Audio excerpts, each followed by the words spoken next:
This is it, man. Sitting down, just chopping it up, talking about what we do. Yeah, man, this is good, man. It's good to have, collaborative people, who think alike and who are doing some positive things in the community and that don't look like us. Right. Too. So right. that's probably the nice thing about it. So man, I'm excited for where we can take this and what we can do with it, man. Right. 100%. I think just from a social media standpoint, right? I know both of us kind of have that social media presence, which is huge. Actually, shout out to Coach Case, which is Jordan Case Pops. He actually told me about you when I kind of got into the movement side of lacrosse. And we can talk about our journeys like briefly too, so everybody knows like how we got to this point. I think another unique factor is that neither one of us play the game of lacrosse, which, I mean, is frowned upon with some people. Some people love it, but it is what it is, right? You can't make everybody happy. But at the end of the day, I think when you have a genuine heart and you truly want to see the athletes excel, that's what really matters, right? You have plenty of great coaches that never played a sport, but literally fall in love with the sport, and they're contributing to the sport. And that's what's helping to grow the game. And I think with the lacrosse, it's always talked about growing the game. I think having people like us that look like us to help grow it from our point of view is huge. And if you're truly behind that message, then you shouldn't be upset about it, right? So absolutely. Right. So, but yeah, Jordan's dad actually told me to follow you. He was like, "Hey, Shannon Breezy." Like, everybody call it, bro. It's a mix-up. Everybody says like Shane Breezy, Shan Breezy. I know it's Shan Breezy because it's Shannon, but it's so funny. But he was like, "Hey, you got to follow this guy. He's up north. He's doing what you do." Because I'm down here in the Carolinas. Obviously, you're up in New York. So. He was just like, "Yeah, you got to follow this guy. Check out his movements. Check out what he's doing." And I did that, and I was like, from everything's from a cadence, rhythm, movement, proper footwork, just everything dialed into a T. I think honestly, the first time I saw your video, I was like, yeah, this guy got it. And then obviously as I continue following you, I was like, bro, he's a mastermind of it. Like he got it, he understands it. And we've had conversations, which is funny because we even said it, like these are the type of conversations that we've had via phone call. We were like, bro, that was literally a podcast episode right there. Like we just would have had a recording. So it's just kind of dope now to have the opportunity for us to sit down and actually just whatever comes to our mind. Like it's completely unscripted, just us talking about wherever topics we feel off the top that we want to just kind of cover and go over. And then obviously I think it would be cool if we have people just chime in for what they want to hear us talk about or jump into as we continue to grow this. But like you said at the beginning, like this is definitely needed. Yeah, for sure. And it's good to have a different perspective a little bit because, that's what every sport. Right. You got coaches from football who bring in a basketball coach or a wrestling coach because there's always something that you can pull from that can translate. Because like I explained to my kids, like sports are universal. It's just, the unique aspect of your sport that makes yours unique. But how I explain to families, kids, we build the house first. So athleticism is your house. We go in, we lay the foundation, we put the walls up, we put the drywall up. Right. We don't just go in and just start decorating the dining room. Wallpaper. We gotta build your athletic base first. Once we do that, then we can go in. All right, let's put this table over here. Hey, that's your room. Make your room your room. You know what I mean? And that's when each individual sports come in. But we always build the house first. And then we can start decorating it how we want to decorate it. And the beauty of lacrosse too is, you could teach one move but have 10 different kids and it's gonna look 10 different ways. Exactly. Just from style of play and how you go about it. I think even going off of what you just said there compared to what you said earlier, I think that's it. Like you're saying the house is the building athleticism is the house. From there, what your house look like is completely up to your sport. So even talking off of kind of diving a little bit, like the same way I would teach the proper footwork for a roll dodge is the exact same way I would talk to a running back going over a spin move. There's no different, right? But it's just now we're saying from the house standpoint, a lacrosse athlete is going to look different than a football athlete. But at the end of the day, the athleticism, the footwork, that build, that foundation it's all the same. It carries the same. Wide receiver releases, right? That's a whole episode there if we wanted to dive into it. But yeah, just the ability to make a move off the line, release, we're dodging, right? We're making moves. Absolutely. Yeah, man, that's it. And it's nice to hear, people kind of not say think like you, because you don't want to live in an echo chamber, but it's like, yo, he gets it. You know what I mean? Right. He gets it. Because it's all the same stuff. The more I've gotten into it, and we've talked briefly, like I've been watching, like I've always watched basketball, but I'm watching it so much more intently now, because once you start getting into the finer details of, movement, it's so much more intricate and detailed. And it's, we work with some top players, and the difference between them getting their shot off maybe a half a step, or how their body's leaning, because their windows are so small. Yeah. And as you level up, it gets crazy. And just like you're saying, like, it depends on that level that you're playing at. What I've learned and that I love the most about, like, all right, just taking a JC, right? Taking a Jordan Case, kind of the poster child for Dodge City. Yeah. But like, just taking it as she was leveling up, going to the next level.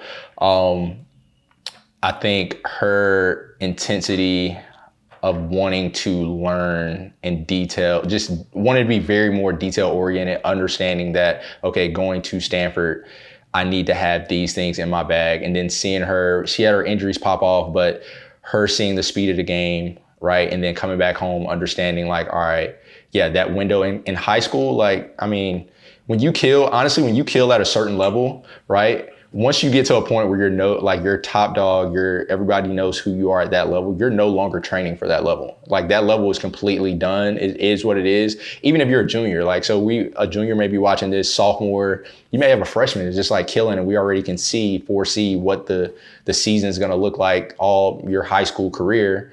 All right, now it's like, when are we going to start planning for college? Because that window if you've been winning with speed your entire career, all right, now everybody's speed dials up. So that window for opportunity, you could be very lazy with your stick going into a dodge or whatever that looks like. Now that window's super tight. And that's one thing I love about your training too, is just your ability, almost like a Patty Mahomes type of, like, just being able to get the ball off at different angles, right? You're really big on just angle release. And that's something we haven't even talked about. It's visible within your training. And I know traditional coaches may hate that a lot, right? Like, it should be overhand, shouldn't be sidearm, shouldn't be under. But I think just watching you from a shooting standpoint, right? Now we're not even talking about dodging yet or just movement, but from a shooting standpoint, understanding that the ultimate goal is to get your hands free. Whatever that looks like, get them free. And I think what helps that point of view too is that, okay, being that we didn't play the game of lacrosse, you're seeing it from a movement perspective. So you're tying together the movement to get the result. What's the result? Get the bucket, right? Score the goal, whatever that looks like. Score it, feed, whatever, get your hands free. And just talk, I mean, if you want to talk on that real quick, like just your thought process behind the finishes that you have your girls go with sometimes. Yeah, that's actually so funny you say that. That's kind of been point of contention a little bit with some people, but we can get into that a little later. Right. Because it's just strictly just straight overhand, which is fine. Right. That's a basic, that's a fundamental. You got to do that. But once we start, leveling up our game, I equate it to like Steph Curry and the Warriors, right? How they changed basketball, right? What was it? You had two bigs, two wings, and a traditional point guard who was going to run the offense, get 10, 15 assists, not score a lot, and they're going to dump the ball in the post, right? That's kind of the traditional sense of basketball. But now you got these boys who can shoot the lights out. Say, hold on, let me figure out the best way to get them available. So you mean to tell me they're the best shooters we've ever seen, and I want them just hitting a 2-dribble pull-up all the time? Like, right. They can shoot from the parking lot, and that's going to put so much stress on your defense. Now, if you can able to shoot from overhand, sidearm, underhand, if you're able to release from so many different angles, it just makes you that much more dangerous. And I watch, I'm sure you do too, I watch a ton of guys lacrosse too. Right. And they're letting the ball spray all over the place. All over. You know what I mean? Get it off. They're shooting from any angle that they can get it off. Right. But that puts so much pressure on the defense. That puts pressure on the person that's guarding you. That puts pressure on the slide. That puts pressure on the next one. You know what I mean? So it's a constant trickle-down effect. And if you're able to sneak one in, shoot around a girl or shoot between two girls, and I tell the kids all the time, like, once they get over being enamored watching somebody play, I said, watch the little things that they do, you know, that makes them successful. And that was like, you guys all know Charlotte North, obviously.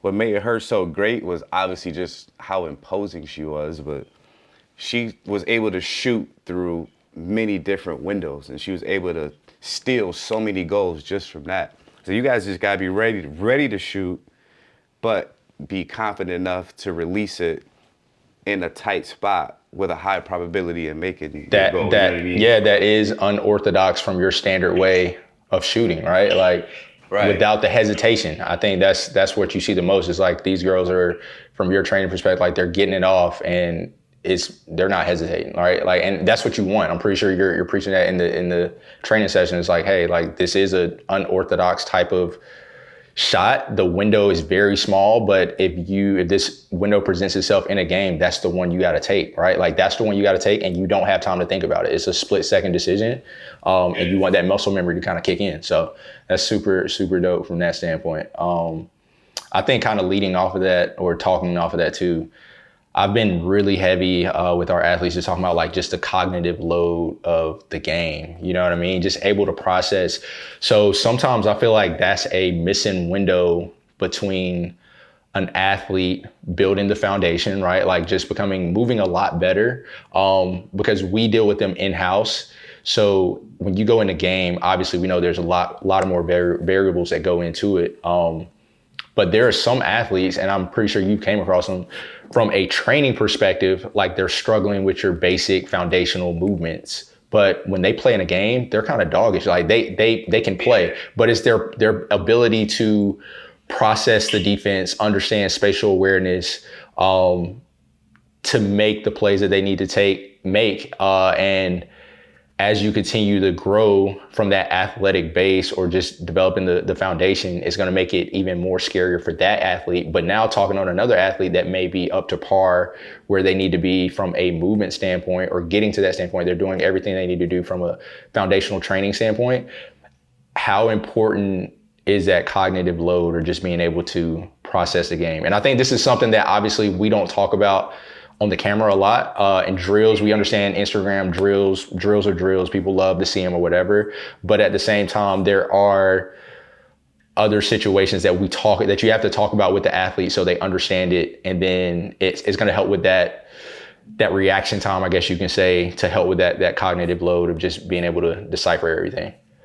Absolutely. That's a great point. I talk to my kids about that all the time. It's like, yeah, we want to come in here and do drills and improve your footwork and improve your movement. Okay, once we do that, I call that level A. Like once we get past that, right. My ultimate job is to help you play the game better and make the game easier. Once we clean up your movement and make you efficient, you don't have to think about it. So now that's where the fun starts. Now we can actually start talking about, okay, when I'm coming, down this right alley, what is my defender doing? What's the slide doing? What's my my ex-attacker, what she's doing? Is she giving me enough space? Is there enough space up top if I need to roll? So once we get the footwork, then we really start playing or talking about the game. And it's, and those are more, especially like conversation when I have it like Morgan Schwab, right, Aaron, like those are so, like if we just had mic'd up moments for those are crazy. Such high level conversations because they see the game so slow. Right. And we understand cameras a little bit. I call it frames per second. Most people are stuck in 24. That's the standard, right? Right. They can see it, but they're missing the little micro moments. And like those high level players, they're playing in like 120 where everything is so they're in the slow. matrix. They're in the matrix. Yes. It's like they're playing underwater. Right. And what's his name? PJF Performance. I'm sure you follow him. Yeah. He put out a post about LeBron's average play speed, and I asked some of the girls what they thought it was, and they were like, 10, 15. I was like, nope, it's 3.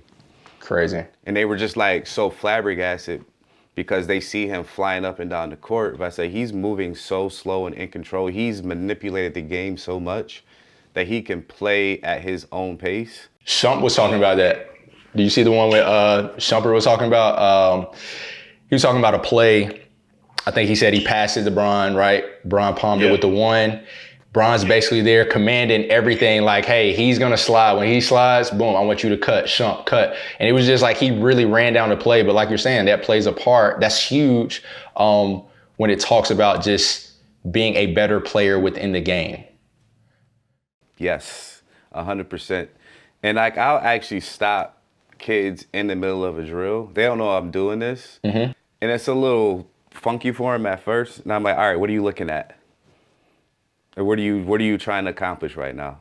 And it's like, hold on. And half of them don't even know, which is a good thing. Then we can actually sit there and talk about, okay, this is why I want you to do this. This is why I put this cone here. This is why this defender's here, because they're going to be up on you this quick. So you need to anticipate that coming out of this roll. It's not just like I have it here just because it's another obstacle for you to come around.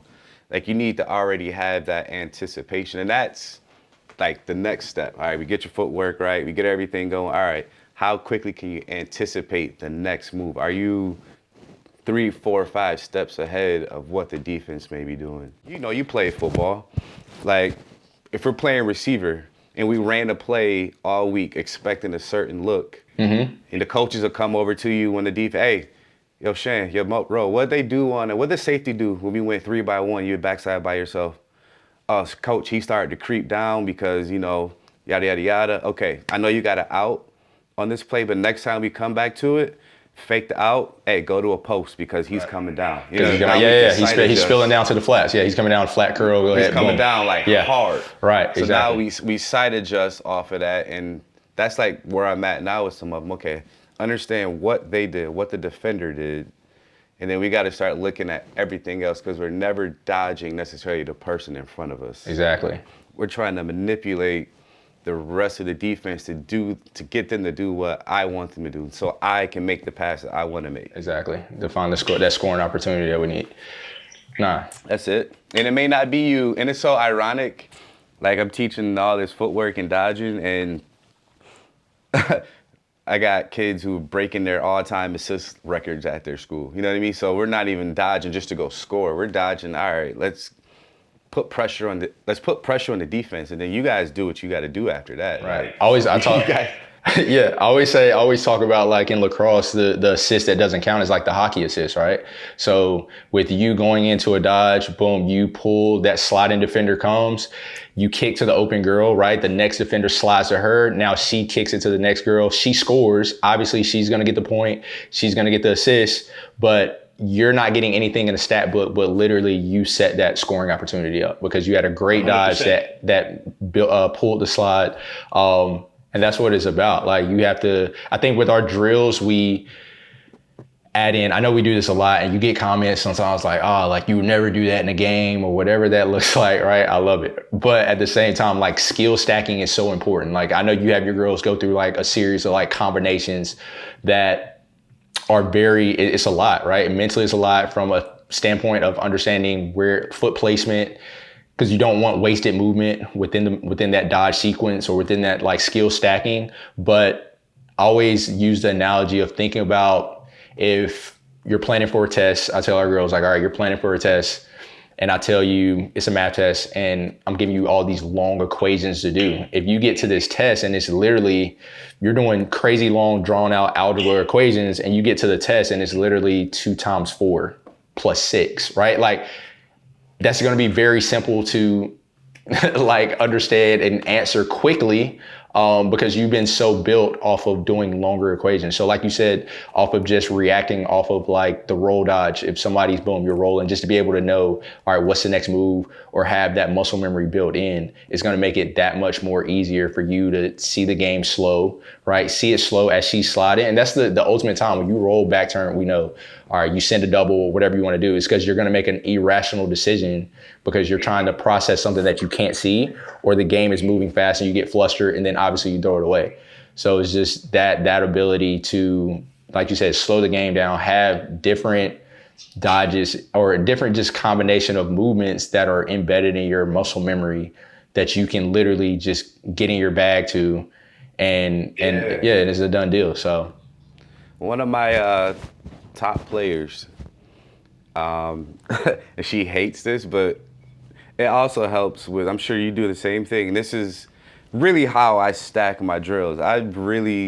We'll do like some one-on-ones and I'll be out there locking them up, bro. But they be getting me sometimes. right, But I'm like, yo, I know everything y'all about to do. right, Because I've taught you the majority of your movement. mm-hmm. So now my job is to get you in these situations where there's no drill. Mm-hmm. And then it's gonna help me fix what you gotta fix. One of my top players, cause she gets in the habit where she just plays so fast. right. Speed. So you know we what can I talk would- on that. you We'll know talk what I- on that after this. How speed can be an enemy, bro. Oh my God. It can be an enemy. Like, you know how I would defend you? I would tell my on-ball defender to overplay you to one side. I would have you roll back, and as soon as you roll back, I'm sending a double team right at you every single time. Every time.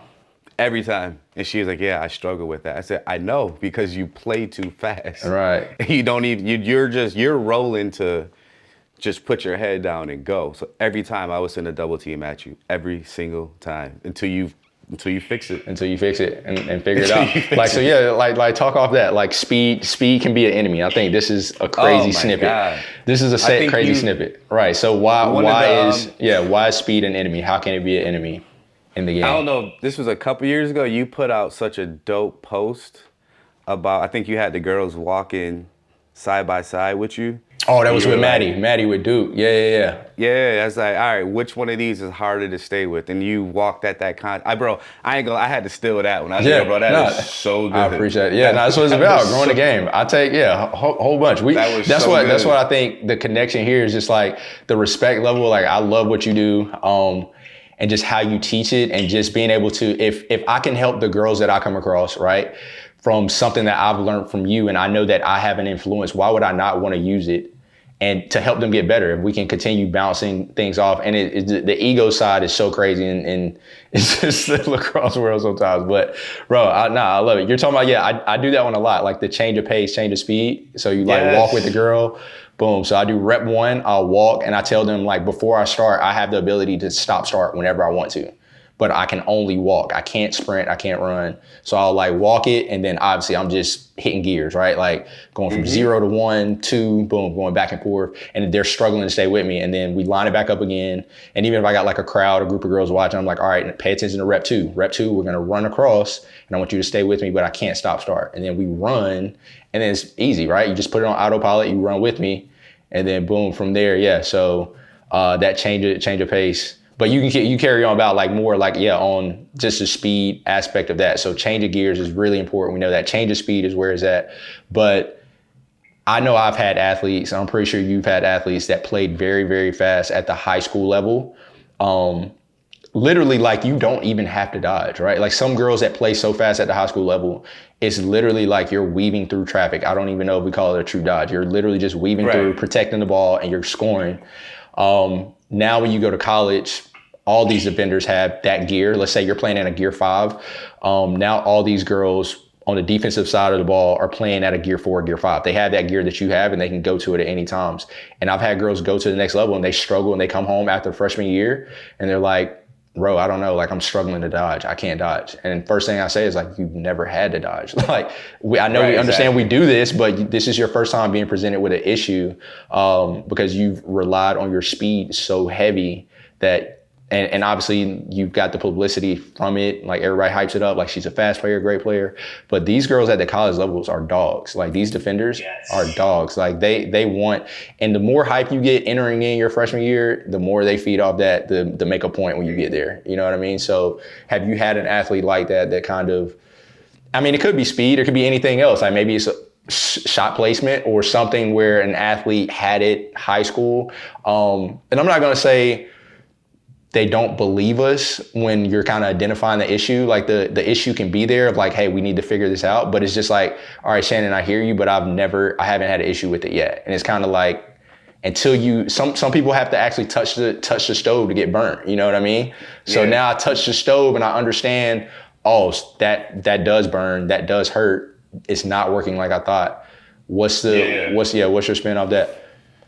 I don't deal with that too much now. In the beginning, yeah, just because it's a little fresh. But now, you come to me, you know. What you're getting, what we're doing. Yeah, you already know that. All right, and I make that abundantly clear in the beginning. Like, listen, this is gonna struggle. It's gonna be a struggle for you in the beginning because we gotta kind of undo some things that you've learned. Right. I said, just trust in the process, take the coaching, do your best to implement it, and you'll be fine. But I think back to the speed thing, that's probably the toughest thing for them to adjust to.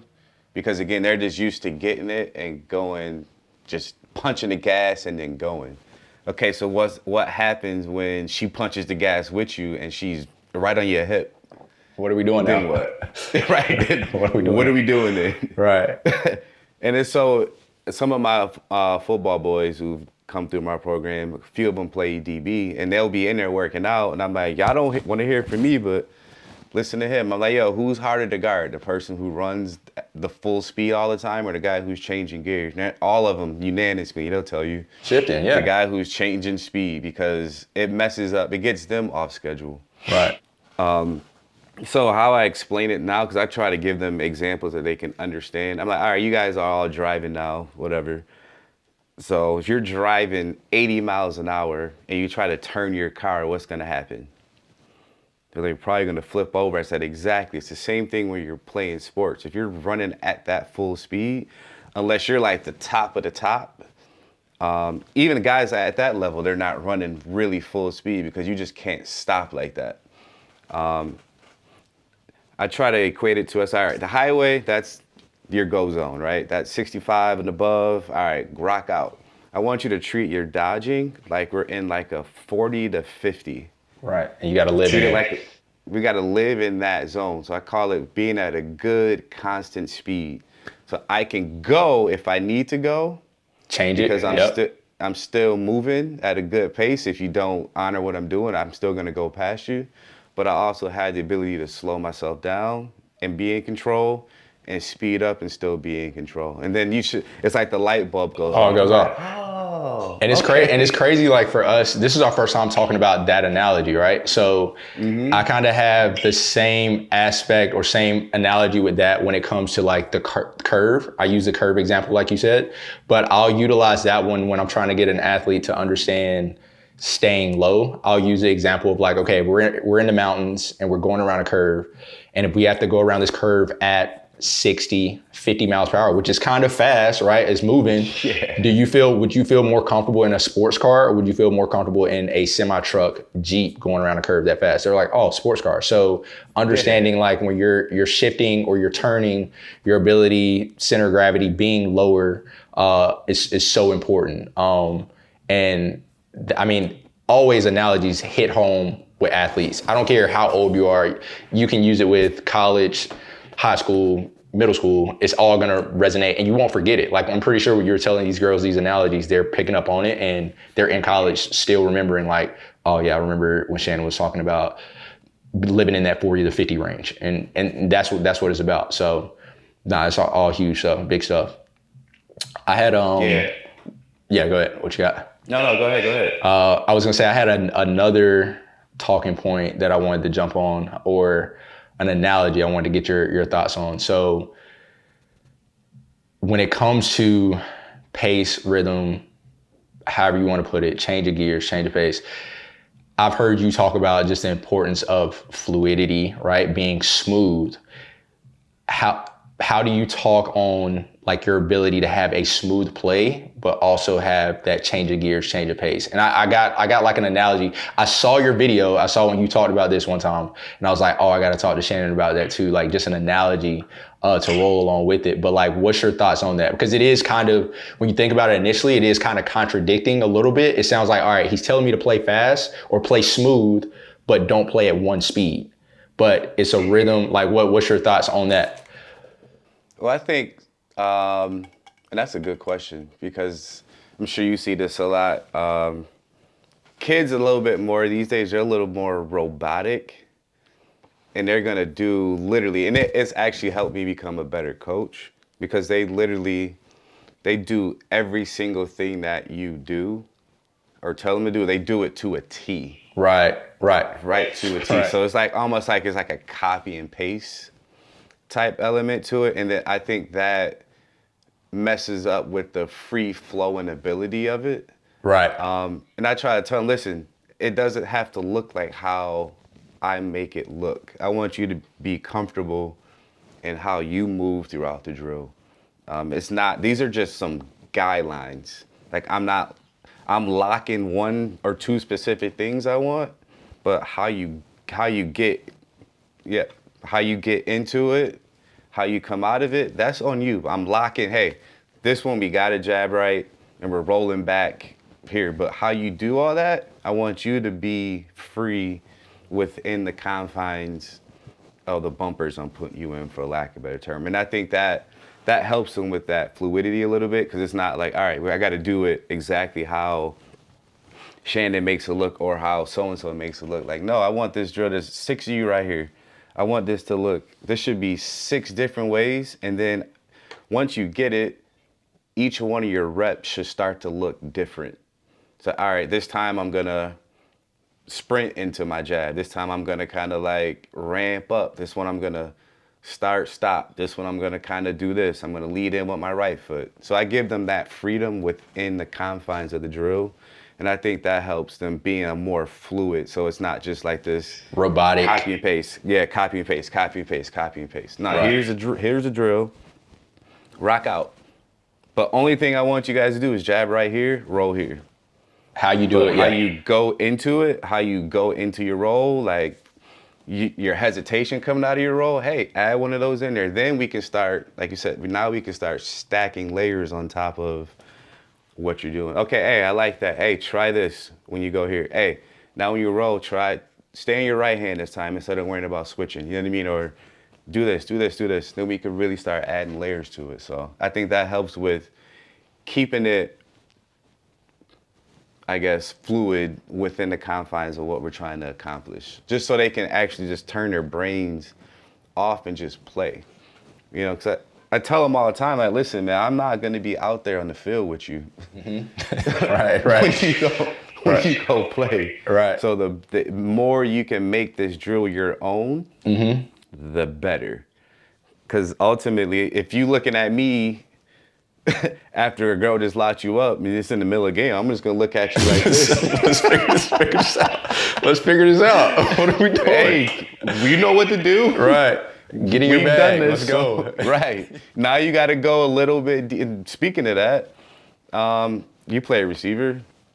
Like, and I tell the kids this too. Like, what you guys need to learn how to steal a dodge. Like, if you know you're in more of a set this time around, give her a little fake just to see what she's gonna do. Exactly. Then you know how deep in your bag that you need to go into. If you jab right and she's jumping all over the place, then you know, okay, I don't gotta go that deep. Right. Today. Go win. Yeah, just go win with what you need. Yeah, it's go. I can just give her one little shake and I'm by her. But if you give her a shake and she's like, now right. you gotta be like, okay. Right. You know, you've been up against some DBs where they just don't move and you're like, oh. Exactly. I get one of those today. Okay? Exactly. It's just like, it's kind of like if you're looking at it from like well, before I say that, I was thinking of when you were saying all that of just living in the confinement of the drill, like these are the guidelines. You remember that post? I think I'm pretty sure you sent it to me. It was the artist. You remember the artist one? Yeah. What was the word? Do you remember verbatim what it was? It was just everybody's an artist, or I forgot, bro. It was so deep, and it was right there along what you were saying. That's what I was trying to get out.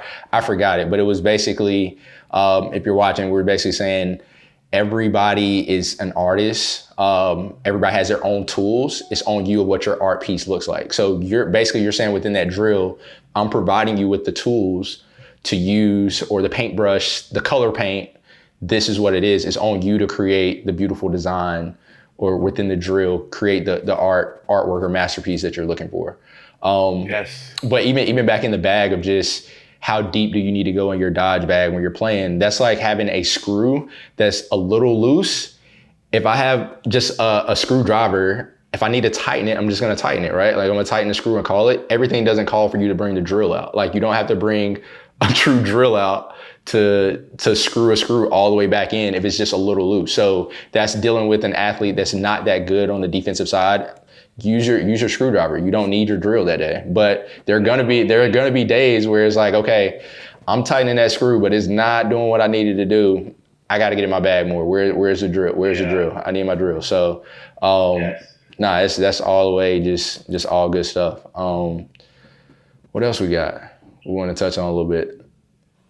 I mean, we got episodes for days. I think we can. I'm just curious to know what everybody has to say about it as well. Just input too. Well, I think the cool thing about this, they'll start to understand more of the why. Right, behind everything. Why we do this. But, and you know, anybody can put a drill down and you do it enough and post it on the internet and make it look and everybody's however you need it to look. But I think the unique thing with us is like, there's always a reason why. And I don't have time to be sitting on the internet to explain it. Explaining everything that we do. Like the stuff I put on my story, like that's just... I'm getting it up. That's just whatever. Like, I don't even care nothing about that, to be honest with you. That's just more so for the people that follow us. They like to do some of the drills that we do. There's always a reason why we're doing the stuff that we're doing, but I'm not putting a soliloquy on my story. Right. Ain't nobody reading that anyway. Explaining what's going on. Exactly. No. And I had a meeting yesterday with some people, and like the stuff that you guys see, like you do all the same. We lift, we run, we sprint, we do all that. We're not doing anything unique from any other gym. Exactly. You know what I mean? Like exactly. That's low-hanging fruit at this point. Right. I post more of our extra because that's the stuff that sets us apart. Exactly. It's not just because we went in and did some squats today. Like, hell, everybody squatted today. Like, big deal. It's not that. You know what I'm saying? That's not... Right.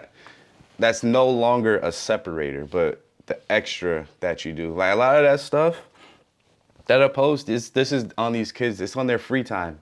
They're hitting me. Hey, can we go to the field this weekend? Hey, can I come in? They're still checking the boxes on the foundational stuff, which everybody should be doing. I got practice till 6:30. Can I come after? It's a Friday night and kids are in there 3 hours. Right. Because I'm like, all right, whatever. Let's just however long it take. Let's grind it out. Grind it out.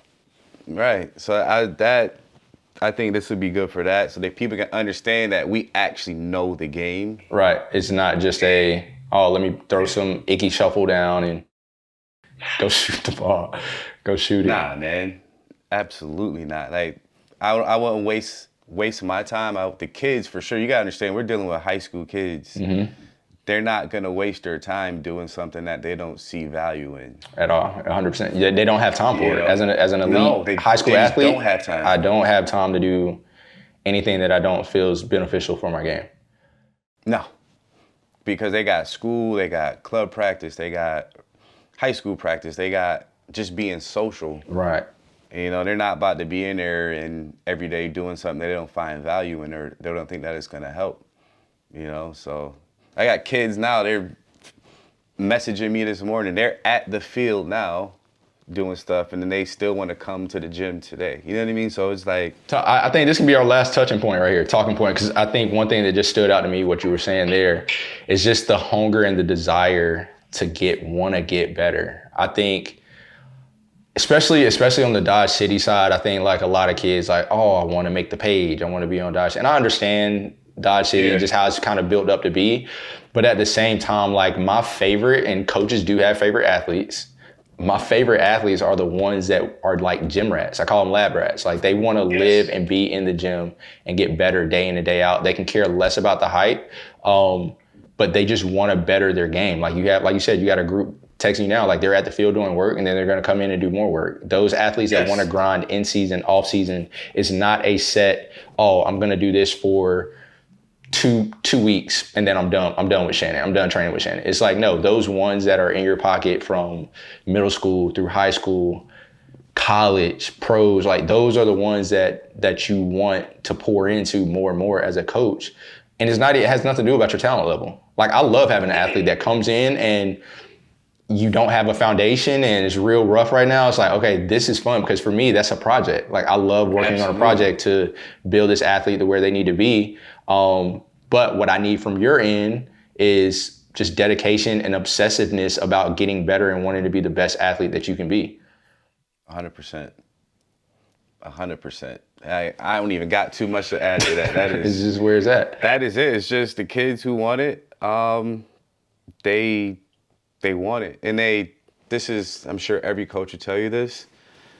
Those kids, they want to be coached too. It's not just, let me just show up and work. No, it's like, all right, tell me what I'm doing wrong. And then, what's her name? Molly was in the gym yesterday, and one of the kids was in there, high school kids. And we were just talking about some different dynamics. And I'm like, don't I coach you extremely hard? And she was like, yes. I'm like, there's some days she leaves the gym and we won't even talk. Right, it's just, You know what I mean? Because it's just, it gets like, it Right. really gets that, not heated in a bad way, but Right. I pushed her to that a limit limit. she didn't think that she could get to. And it gets a little frustrating. I probably bicker with her more than anybody. Right, just going back and forth. She's a strong-headed athlete. You Right. know, she's a high-performing athlete. Right. So if we don't have some friction at some point, Right. then I would question how much you want to get out of it. Because if I'm pushing you or you think you're doing something and, it's not right, but I'm telling you that it's not right, but you think it's right, there has to be that. Because that means we've reached the maximum of wherever you're at. Now we got to get over that hump. Right. And I think too, we said it that this is our sidebar conversation that we've had before. Coaching, being uncoachable doesn't always have to come off as a form of disrespect. Right. Like, Yeah. I think we always think like you can be very uncoachable and a coach doesn't like dealing with you because you're simply not mentally involved. Like you're just not even being disrespectful, like, oh, not like rolling eyes and walking off and doing all that to be uncoachable. I think people think that a lot. Like sometimes being uncoachable is literally if I'm telling you to go right leg in the ring or I'm telling you to go right leg or jab here with your right leg and you're continuously skipping by it or you're jabbing with the left leg and you can be going 100% full effort. But at the end of the day, that's still uncoachable. You're not applying what we're talking about. And that it can get it can get crazy. I mean, you're not going to better your game. You're technically being uncoachable, and no college coach wants that a part of their program. Yes, sir.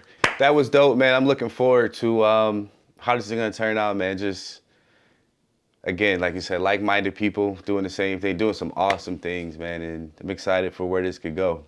Same. I mean, you pretty much touched it, right? Like us just trying to elevate the game to a higher level and continue pushing the borders, right? Of what we can do to help it become better and be genuine about it, right? Like just be genuine about who we are and what we want to see from our athletes and the game in general. So this is going to be super, super dope. Super excited. If you just finished watching this whole thing, we really appreciate you tapping in, checking it out. Please let us know what you think. What things do y'all want to hear us talk about moving forward? It could be movement, it could be the game, it could be life, it could be whatever you want to hear from us, just moving forward with this platform that you feel like can be beneficial to not just you as an athlete, but you as a person too, right? I can speak on and say that Shannon's a great guy. I try to live my life and walk in a great way as well. So just let us know like whatever you want to hear us talk about next, man. And let's push. Likewise. Grow this thing, man. See what happens with it. Yeah, and Here we go. maybe we can get a guest on here every now and then. Hey, guest, drop who you want to see. Who you want to see. Yes.